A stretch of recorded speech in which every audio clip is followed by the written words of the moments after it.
찬송가 494장 만세 만서 열리 494장입니다.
사도신경으로 신앙 고백하시겠습니다. 전능하사 천지를 만드신 하나님 아버지를 내가 믿사오며 그 위아들 우리 주 예수 그리스도를 믿사오니 이는 성령으로 잉태하사 동정녀 마리아에게 나시고 본디오 빌라도에게 고난을 받으사 십자가에 못 박혀 죽으시고 장사한 지 사흘 만에 존재 가운데서 다시 살아나시며 하늘에 오르사 전능하신 하나님 우편에 앉아 계시다가 절로서 산자와 죽은 자를 심판하러 오시리라. 성령을 믿사오며 거룩한 공예와 성도가 서교통하는 것과 죄를 사하여 주시는 것과 몸이 다시 사는 것과 영원히 사는 것을 믿사옵나이다. 아멘. 의인은 환난에서 구원을 얻으나 악인의 길은 자기의 길로 가느니라. 악인은 입으로 그의 이웃을 망하게 하여도 의인은 그의 지식으로 말미암아 구원을 얻느니라. 그렇습니다.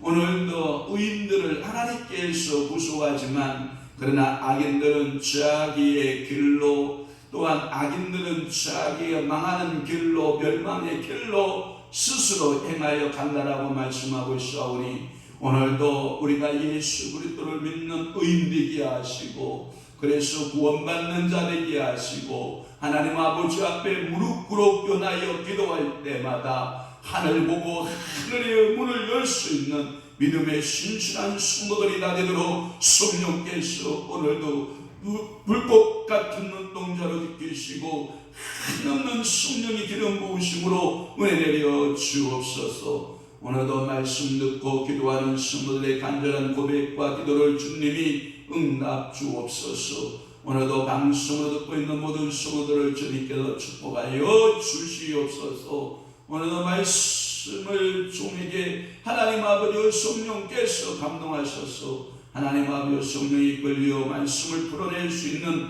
은혜도 허락하여 주옵소서. 예수 그리스도의 이름으로 축복하며 기도하옵나이다. 아멘. 하나님의 말씀 묵도하겠습니다. 이사야 40장 1절 말씀부터 2절 말씀까지 우리 한 목소리로 합독하도록 하겠습니다. 40장 1절 2절 시작. 너희의 하나님이 이루시되 너희는 위로하라. 내 백성을 위로하라. 너희는 예루살렘의 마음에 닿도록 말하며 그곳에게 위치라. 그 노역의 때가 끝나고 그 죄악이 사함을 받았느니라. 그의 모든 죄로 말미암아 여호와의 손에서 벌을 받았느니라 할지니라 하시니라. 아멘. 오늘 아침 이 새벽에 은혜 받으실 귀한 말씀의 제목은 내 백성을 위로하라 라고 하는 말씀을 통해서 은혜를 받도록 합니다. 드디어 우리는 이사야 66장, 그래서 성경 속의 성경 또는 작은 성경 이렇게 말해요. 왜 그렇게 말을 하냐면 학자들이 이렇게 말하는 거예요. 성경의 권수가 66권이 있지 않느냐, 이사야도 66장이 있지 아니하냐 그러는 거예요. 그럼에도 불구하고 또 1장에서부터 39장까지는 그 율법적인 말씀들이 가득하거든요. 그런데 놀랍게도 40장에서부터 66장까지 27장은 신약과 방불할 정도로 은혜의 장으로 가득하고 있기 때문에 그렇게 말을 하는 거예요. 그래서 성경 속의 성경을 축소한 것이 아니냐, 이게 의도적인 성령의 감동하심이 있지 않았더냐, 이렇게 해석을 하도 과언은 아니다 라고 하는 겁니다. 이사야 40장에 이제 은혜적인 메시지의 첫 메시지가 뭐냐? 백성을 위로하라라고 하는 위로의 메시지예요. 그래서 이 이사야 40장의 단락들을 구분해 보면 여러분들이 동그라미 이렇게 시작되는 것이 한 단락이에요. 문단 나누기 할 때 그렇게 나누는 거예요. 그걸 나누어 보면 1절에서 2절 말씀이 내 백성을 위로하라 라고 하는 메시지고, 그 다음에 3절에서부터 5절 내일 아침 새벽에 드리겠지만 또 메시지가 뭐냐면 여호와의 우심을 준비하라 라고 하는 거예요. 또 하나는 6절에서부터 8절까지의 또 하나의 문장이 나오고 있는데 그것이 뭐냐면 인간의 무상함이에요. 인간의 무상을 느낀다라고 하는 거예요. 또 하나는 9절에서부터 11절까지 여호와의 통치하심이에요. 그 다음에 12절 말씀부터 17절 또는 18절에서부터 26절, 27절에서부터 31절 이렇게 문단 나누기가 가능하다. 그래서 이사야 40장의 문단들을 나누어서 저는 여러분들에게 하나씩 메시지를 증거할 때 성령께서 종의 마음을 주장할 뿐만 아니라 여러분들에게도 은혜 드리는 시간 되기를 주님의 이름으로 축원합니다. 축복합니다. 자, 오른손 흉막맨 잡으시고 너희는 이라고 하는 말씀, 시작이 뭐냐면 너희는 위로하라, 내 백성을 위로하라 라고 하는, 너희는 이 말은 뭐냐면 위로받을 자들을 말하고 있는 거예요. 위로받을 백성을 말하고 있는 거예요. 또 하나 2절 말씀에 보면 뭐라고 되어 있냐면 마음에 닿도록 위로하라. 마음에 닿도록. 또 하나는 뭐냐? 그 노역의 때가 끝났다. 그 노역의 때가 끝났다라고 하는 것이고, 또 하나는 여호와의 손에서 벌을 배나받았느니라. 여호와의 손에서 벌을 배나받았느니라라고 하는 의미가 무엇인가 한번 말씀을 통해서 참고해 보도록 합니다. 그럼 1절 너희는 내 백성을 위로하라 라고 하는, 너희는 위로하라, 내 백성을 위로하라 라고 하는, 여러분 이 이사야 40장 1절을 생각하게 되면 여러분들이 뭘 생각하게 되냐면 이걸 생각한다는 거예요. 아마도 이 유명한 핸델의 이 메시아라고 하는 작곡 있잖아요. 이 메시아의 작곡 이사야 40장을 묵상 중에 작곡하지 않았느냐라고 하는 해석을 그렇게 내놓거든요. 유명한 이 핸델의 메시아의 서곡에 나타나는 송구인 거기 때문에 그래요. 그러니까 이 땅에 죄악으로 얼룩져 있는, 이 땅에 사망으로 얼룩져 있는 이 인류를 메시아께서 오셔서 그 백성을 위로하고 그 구원하고, 오늘도 여러분들이 잠언서 11장에 보면 의인과 악인이 나오는데, 의인은 어떠한 상황에 있어도 구원을 받지만 악인들은 자기 길로 가다가 자기의 멸망의 길로 간다라고 하는 것이 잠언서 11장의 총주제의 내용이거든요. 그러니까 하나님께서 의인들을 구원하기 위한 그 백성들을 위로합니다라고 하는 거예요. 물론 직접적으로는 바벨론의 포로에 된 이스라엘이 돌아오는 소식을 전하는 것이다, 이렇게 해석을 하기도 하고요. 오랜 포로 생활에서 심신이 다 같이 지쳐있는, 그러니까 마음도 지치고 영적으로 지치고 육적으로 지치고 생활에 지달려서 지치고, 어떤 분들은 쉽사리에 지치고, 어떤 사람은 직장 생활에 지치고, 어떤 사람은 일터에 사업 도전에 지치고, 그러니까 삶에 지쳐있는 그 백성들, 살 소망이 보이지 않는 그 백성들을 향하여 하나님께서는 그 이스라엘을 따스한 말씀으로 위로하라 라고 하는 거예요. 위로하라, 수고했다, 위로하라. 하나님은 그 위로의 메시지를 주고자 하는 거예요. 그 말의 의미는 뭐냐면 1장에서부터 39장까지 율법을 통해서 막 그 백성들을 독촉했던 하나님이 이제 얼굴을 바꾸시는 거예요. 하나님 표정이 바뀌어지는 거예요. 인자한 표정으로, 긍휼의 표정으로, 불쌍히 여기는 표정으로 그 백성들을 보기 시작을 하는 거예요. 오늘도 하나님의 그 인자하심의 얼굴, 하나님의 표정, 하나님의 표현에 대한 얼굴을 여러분들이 볼 수 있기를 주님으로 축복하는 것입니다. 이는 하나님께서 예언자에게 명하신 말씀이 위로하라, 내 백성들 찾아가라, 그리고 가서 위로하라 라는 말이 중복된 것은 1장에서부터 39장에서와 같이 본소의 특색으로, 왜냐하면 개성에서 그들에 대한 하나님의 권면, 하나님께로 돌아와라, 우상을 버리고 전적으로 돌아와라, 만군의 여호와의 말이라 라고 계속 외쳤던 그 위침에 대한 결론적인 메시지이다라고 하는 거예요. 그리고 이 말씀은 멀리 예수 그리스도의 오심을 가리키는 서복이기도 한다. 메시아의 오심은 전 인류의 최대의 위로가 될 것이다. 이것을 가리켜서 복음이다 라고 해석하는 신학자가 누구냐면 칼빈이라고 하는 종교개혁의 완성자 칼빈 주석에도 그렇게 해석을 하고 있고, 여러분 알렉산더라고 하는 그 주경학자도 마치 그렇게 해석하고 있는 것을 우리는 보고 있다고요.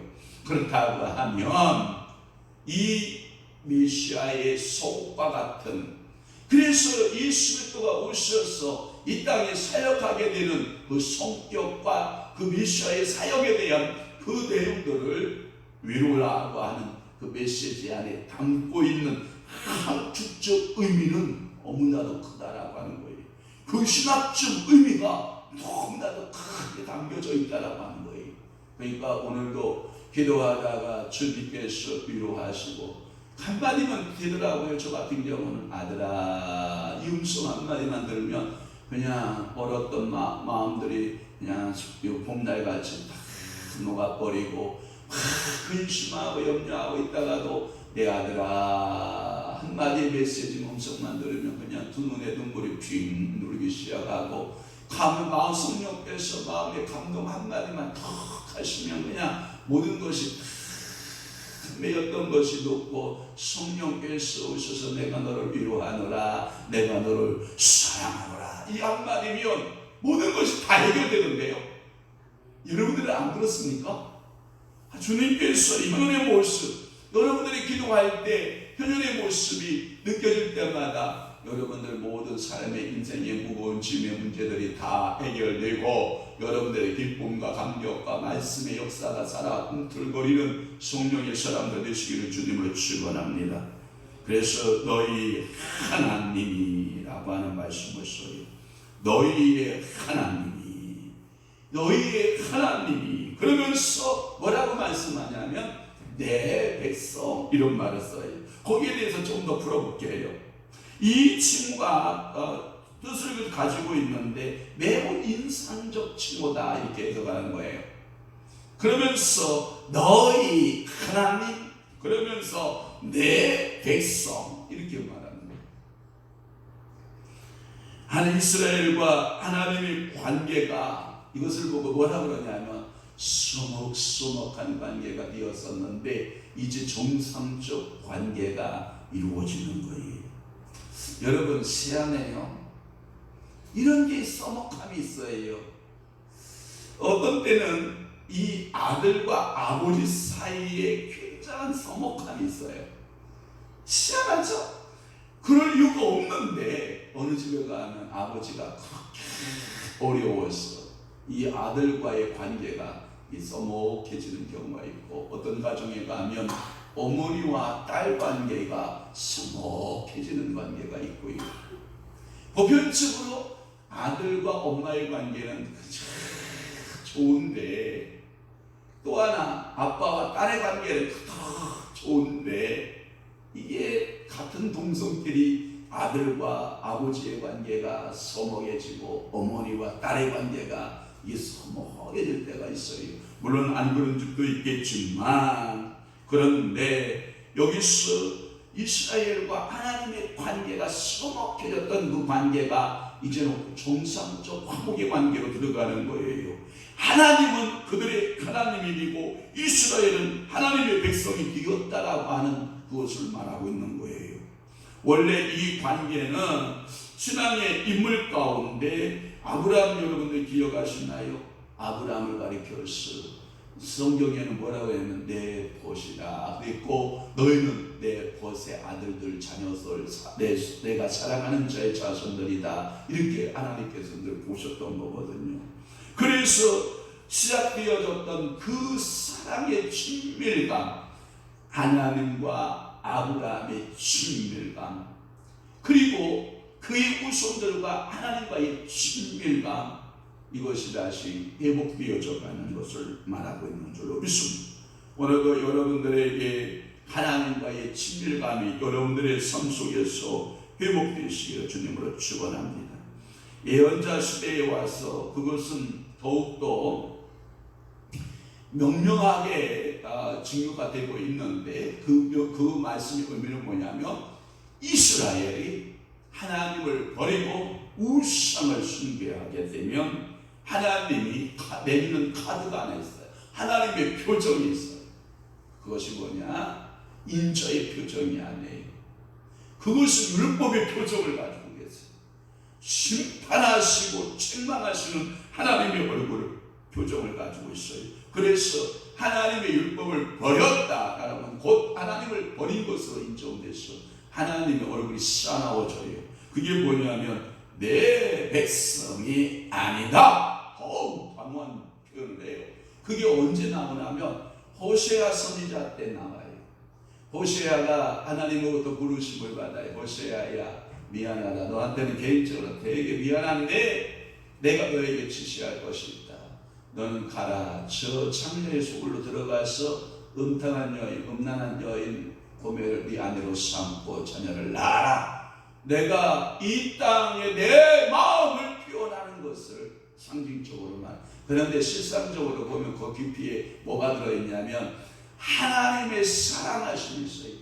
누가 창녀를 자기 아내로 삼고자 하는 자가 있어요? 없단 말이에요. 그럼에도 불구하고 창녀된 이스라엘을 찾아가신 하나님의 사랑을 표현하는 거거든요. 전부 우상 숭배에서 성결을 잃어버리고 정결을 잃어버리고 거룩을 잃어버린 그 백성들을 찾아가시는 그 호시아 선지자를 통해서 하나님의 아픈 사랑, 영원한 짝사랑이죠. 그래서 고멜에 향한 영원한 짝사랑인데, 그래서 자녀를 생산했더니 내 자녀가 아니라고 말하라, 내 백성이 아니라고 말해라 라고 하는 것이 호세아 1장 9절 2장 13절.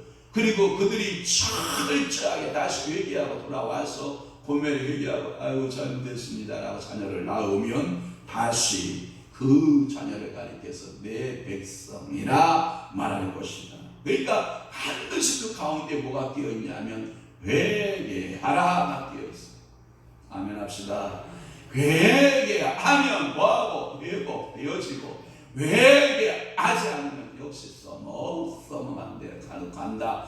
회개하지 않으면 1장에서 39장에 머물고, 회개하면 오늘 내 백성을 위로하라. 내 하나님이 너희 하나님이 될 것이다. 위로하는 그 위로의 백성이 되는 줄로 믿습니다.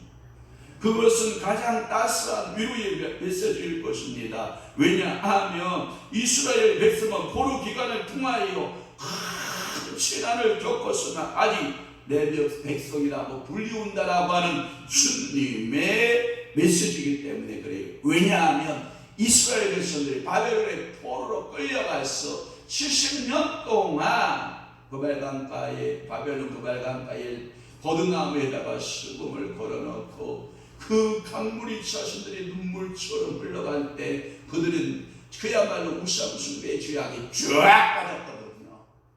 70년 동안 회개했으니까요. 얼마나 하나님께서는 기도하신지 70년 동안 두고 본 거예요. 회개하나 안 하나 그랬더니 회개를 했다라고 하는 거예요. 그러니까 하나님께서 메시지가 뭐예요? 내 백성을 위로하라. 위로하는 것이 메시지로 증거하고 있는 것은 여러분들이 확신하시기를 주님으로 축원합니다. 그러니까 이 위로의 메시지를 들을 자는 누구냐? 회개하고 하나님 아버지 앞에 나온 자들이 이 위로의 메시지를 듣게 되는 것이다라고 하는 거예요. 그러면 2절 말씀에 어떤 위로를 하는 게 좋겠느냐? 너희는 예루살렘의 마음에 닿도록 하라. 이 닿도록이라는 말은, 여기 마음에라고 하는 말은 뭐라고 했냐면 옛날 한글판 성경에 보면 이렇게 되어 있어요.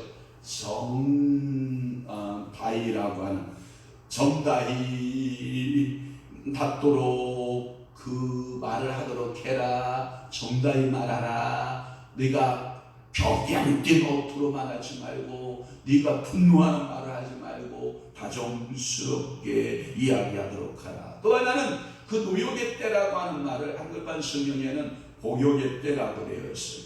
그래서 더 정다이라고 하는 번역이 마음에 닿도록, 히브리어의 원문을 그대로 딴 거거든요. 히브리 원문에 찾아보니까 마음에가 맞아요. 그러니까 잘 번역된 성경이 개정판 성경이에요. 이런 면에서는 물론 한글판이 잘 번역된 것도 있고 개정판이 잘 번역된 것도 있지만, 이런 때에는 마음에 닿도록 잘 번역했다라고 하는 거예요. 그들의 마음 깊이 새겨지도록 이 메시지를 듣는, 위로의 메시지를 듣는 사람들의 마음에 닿는 위로를 해라. 여러분, 이런 말 있죠.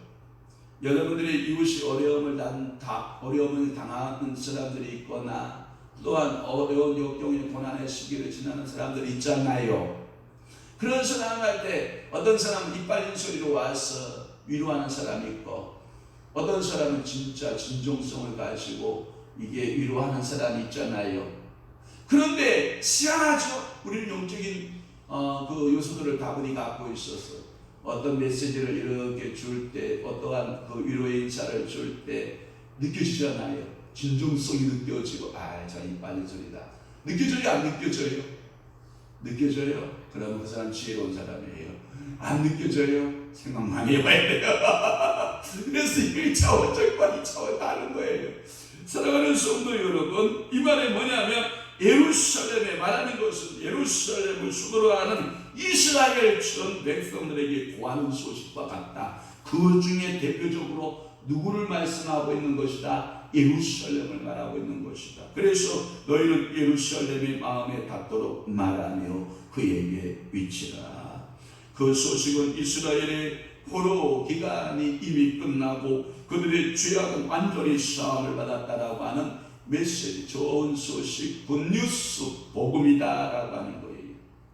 그러면서 이런 거예요. 여호와의 손에서 벌을 배나 받았다라고 하는 것은 심판 끝났다 이 말이에요. 이러한 해석을 여러분들이 어떻게 해석할지는 모르지만 우리 어렸을 때 숙제를 안 해갔어요. 그때 여러분들 마음속에 오늘 수학 선생님 아파서 안 나왔으면 좋겠다. 오늘 영어 선생님 만나면 좋겠다. 왜? 오늘 내가 영어 숙제, 수학 숙제를 내가 안 해갔거든요. 그런데 보세요. 참 마음이 조만조만 수학 시간과 영어 시간을 지나가요. 그런데 진짜 수학 선생님, 영어 선생님이 뭐 도교육청에 볼 일이 있어서 위출하여 이번 다른 걸로 대행 수업합니다 하면 뭐예요? 우와! 그러잖아요 애들이. 근데 그 다음날 그 숙제를 해가야 될 거 아니에요. 그러면 그 다음 시간에 또 노느라고 바빠가지고 안 해간 거라. 그러면 한 번의 기회가 지났고 두 번의 기회째가 왔으면 잡아야 될 거 아니야. 그런데 또 안 한 거라 이게 숙제를. 그러면 마음 좋아하죠. 그러면서 숙제 안 해온 사람 숙제 검사하죠. 손을 번쩍 들고 나와요. 나오면 여러분 손바닥 맞든지 여러분 종아리 치잖아요. 그때 이것들 봐라. 지난 시간에 숙제 검사를 일주일 더 주고 아니면 하루를 더 줬으면 이것들이 숙제를 안 했다 이 말이지. 그러면서 그래나 너희들 한 대 맞을 것 2대 맞아라 하면서 여러분 벌 받은 기억이 나죠. 저는 나는데요. 그때 공부를 그렇게 썩 잘하지 않았던 것 같아요. 선생님이 마음에 문제아는 아니었지만 그렇다고 성실하게 선생님 말씀이 잘 듣고 뭐 그런 학생은 아니었던 것 같아요. 그냥 평범한 학생 같지요. 여러분 그럴 때 선생님으로부터 몇 대 맞을까요? 지난번에 한 대, 이번에 안 한 것까지 2대. 여러분 손바닥 탁 맞았을 때 그 쾌감 알아요. 내가 마땅히 잘못한 거에 대해서 2대 맞았다. 해봐 이거 아니에요? 이게 굉장히 마음에 가벼움이 있다라고요. 마찬가지예요. 여호와의 손에서 벌을 빼나 받았느니라 라고 하는 것은 율법에 남의 것을 도둑질하면 배로 배상하는 법이 출애굽기 22장 9절에 나타나 있어요. 그러나 본문의 뜻은 이스라엘의 죄가 그런 율법적 법규대로 배상됨으로 사유받았다는 것이 아니라 그들은 이미 죄의 값을 충분히 넘치도록 받았다라고 하는 의미에서 배나받았다라는 거예요. 바벨론의 포로기의 생활 가운데서 이미 그들은 다 그 죄값을 받은 것으로 하나님은 보고 계시는 거예요. 그들은 바벨론 70년간의 포로 생활을 통해서 얼마나 많은 수많은 고통을 겪음으로 그들이 하나님의 율법을 범한 죄는 이미 충분하게 보상을 받았다라고 하는 거예요. 그러므로 앞으로 그 죄값이 고역을 치를까 염려할 것은 없다. 그 말의 의미는 예수 그리스도께서 만민의 죄값을 충분히 치르는 것을 가리키는 예언이다. 이렇게 말하고 있어요. 또 한 부분에 레위기법에 보면 레위기 16장 18절에 보면 7배나 징계를 더하고 또 하나 26장 21절에 보면 7배나 더 재앙을 더 내린다라고 하는 말씀도 있어요. 그래서 레위기 26장 법에 27절 28절에 보면 7배를 더하여 갚아야 할 상황에 놓여있는 백성의 요구도 있어요. 그 말은 뭐냐면 그만큼 그 죄값이 중하다라고 하는 표현에서 하나님은 7배를 말하고 있을 때가 있어요. 그러나 오늘 이사야 선지자는 2배 받을 법, 그들이 2배나 받아야 할 책망을, 징계를 이미 다 값을 지불해. 그 말의 의미는 뭐냐면 첫째 아담이 죄값을 둘째 아담께도 지불해주셨는데 그것은 2배 혹은 여러분들의 죄사함에 넉넉한 7배가 된다. 믿어지기를 축원합니다. 여러분들은 이 은혜가 여러분들의 감격이 되어지기를 바랍니다. 예수 그리스도의 죄값의 치름이 넉넉하여 내 죄값의 2배 이상이 될 뿐만 아니라 7배 이상으로 우리 예수 그리스도께서 넉넉하게 갚으십니다. 아멘. 그 은혜를 여러분들이 잃어버리면 안 돼. 그래서 오늘도 여러분들이 내 마음속에 위로의 메시지가 뭐냐? 나를 위하여 예수께서 십자가에 대신하여 모든 죄값을 치러주었으니 나에게는 큰 위로가 된다. 여러분, 이 위로의 메시지를 여러분들이 가슴에 새기고, 내가 이제는 세상 사람이 아니라, 내가 이제 우상 숭배의 사람이 아니라, 내가 예수 그리스도의 사람으로, 성령의 사람으로 살아내는 귀한 역사, 귀한 은총이 여러분들에게 머물기를 주님의 이름으로 축원합니다. 축복합니다. 기도하겠습니다. 좋으신 아버지 하나님, 사랑하는 전하순 권사님, 모든 것이 하나님의 은혜요 감사해요, 주님의 사랑 감사해요라고 주님 앞에 감사함을 드리는 그 손길을 주님께서 보시고 우리 하나님께서 사랑하는 권사님에게 기도하는 모든 간구대로 우리 주님이 갚으시고 복의 복을 더하시고 은혜의 은총을 더하여 주옵소서.